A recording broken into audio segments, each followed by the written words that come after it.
ಪಕ್ಕದ ಜಿಲ್ಲೆಗೂ ಸೇರಿದ್ರು ಕೂಡ ಇದಕ್ಕೆ ಸಮೀಪವೂ ಇರುವಂತಹ ಸವದತ್ತಿ ಯಲ್ಲಮ್ಮ ಇದ್ದಾಳೆ. 3000 ಮಠನೂ ಇದೆ. ಸಿದ್ಧಾರೂಢ ಮಠ ಇಂಥ ಒಂದು ತಪೋಭೂಮಿನೂ ಕೂಡ ಇದೆ.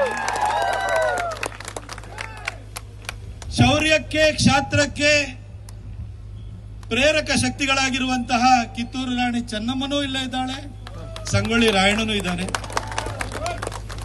ಇಂತಹ ಒಂದು ಊರಿಗೆ ಮೊದಲನೇದಾಗಿ ನನ್ನ ನಮನಗಳು.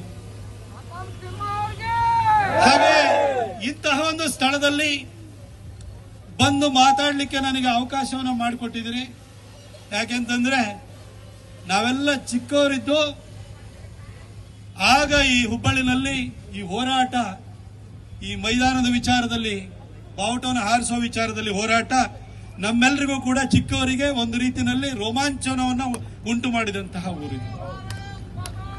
ಇಂತಹ ಒಂದು ಸ್ಥಳದಲ್ಲಿ ನನಗೆ ಬಂದು ಮಾತಾಡಲಿಕ್ಕೆ ಅವಕಾಶ ಮಾಡಿಕೊಟ್ಟಿರೋದಕ್ಕೋಸ್ಕರ ನಮ್ಮ ಈ ಕ್ಷೇತ್ರದ ಸನ್ಮಾನ್ಯ ಶಾಸಕರು ನನಗೆ ಟಿಕೆಟ್ ಕೊಟ್ಟು ನನ್ನನ್ನು ಸಂಸದನಾಗಿ ಆಯ್ಕೆಯಾಗಿ 10 ವರ್ಷ ಕೆಲಸ ಮಾಡಲಿಕ್ಕೆ ಮೂಲ ಕಾರಣೀಭೂತರು ಆಗಿರುವಂತಹ ನನ್ನ ಗುರುಗಳಾದಂತಹ ಪ್ರಹ್ಲಾದ್ ಜೋಶಿ ಸಾಹೇಬರಿಗೂ ಕೂಡ ನಾನು ಧನ್ಯವಾದ.